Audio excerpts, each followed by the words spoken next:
Kichik do'st, endi yangi bir do'stimiz bo'lgan J harfi bilan tanishib chiqsak qanday? Qiynamsa, menga egishib o'qinglar. Bash J. O'tira J.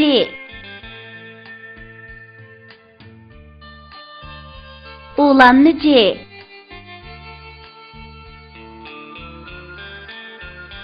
Yalg'iz J.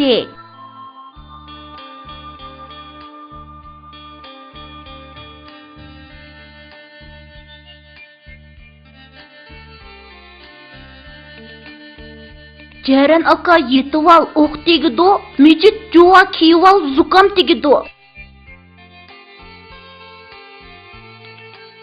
Ancir pişti kila kila, qani Necat özün izle.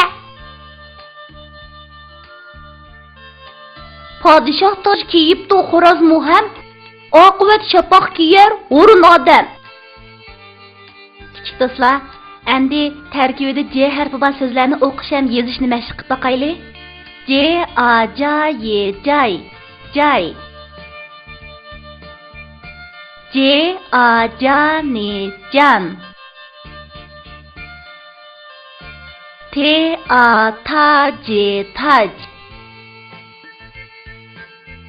B A B J baj. Niga jatni qo'ysak Nicat bo'ladi. Ne I ni J A J tejat Nicat. Jürge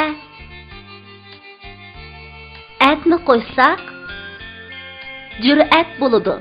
J Ü Jüre jür at at Jür'at.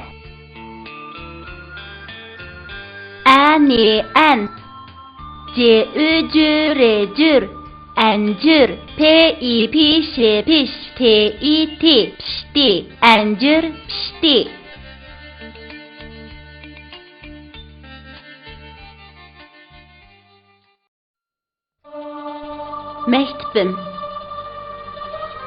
Mektibim anamga o'xshaysan ajab, ilimdin nur bading sabidillahga, gullardek ichildik bo'p ijil inoq.